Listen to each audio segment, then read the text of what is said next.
Hi guys. I wanted to do my quick weekly check-in with you guys. um, I had a few things, just housekeeping stuff that I thought I'd check in with you all about. First of all, you might have seen already, I think I sent out an announcement. I was trying to remember before I started the video um, regarding the quiz questions. And quiz 3, I did award a point back across the board because of a question that I thought wasn't entirely fair, and it might have even been an inaccurate answer that was scored as correct. Regarding land ownership in medieval society. Anyway, you can refer back to the announcement about that, but everyone got a point across the board on quiz 3 for that question.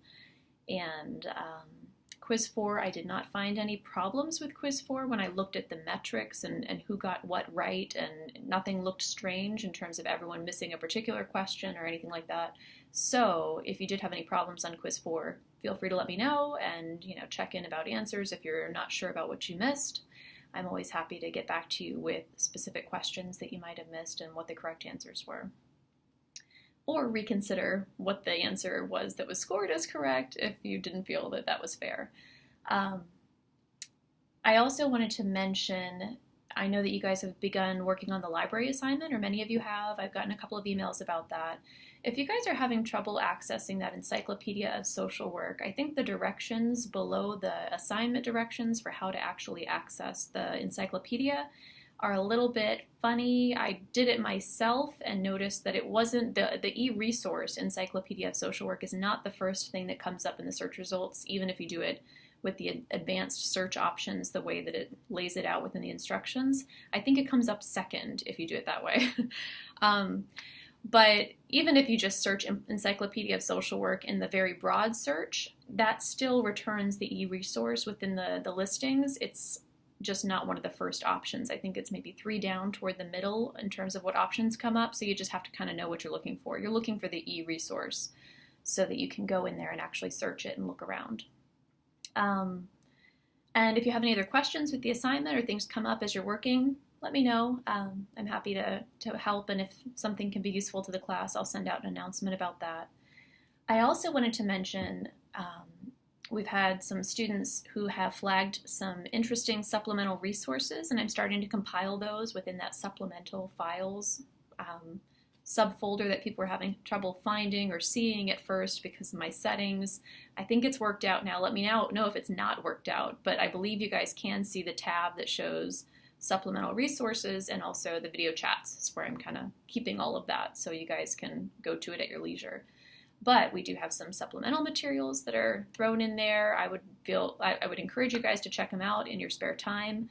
I'm trying to organize them by general topic areas so you guys can know where everything is. But if you find anything else as you're replying to discussion boards that you find useful and you're drawing information from and trying to respond and kind of understand what you're thinking about, send them my way if they were helpful, because they might be helpful to other students. And that way you can reference them in your discussion boards and also say it's in the supplemental files if someone wants to go back and find that.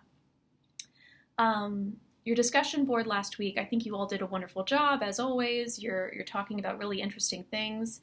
I found that topic to be really interesting from my perspective, given that some of my research focuses on disability issues and the intersection of disability and child welfare, child well-being.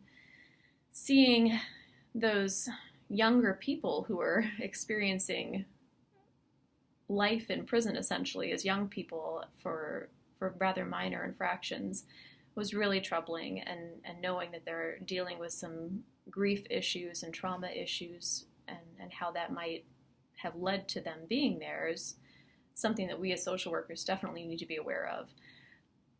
In your responses, some people were focusing more on the process of, what's provided within the prison system to the people who are there, and how that service array is inadequate to meet the needs of people who have mental health issues or other health issues and substance abuse issues while they're in prison.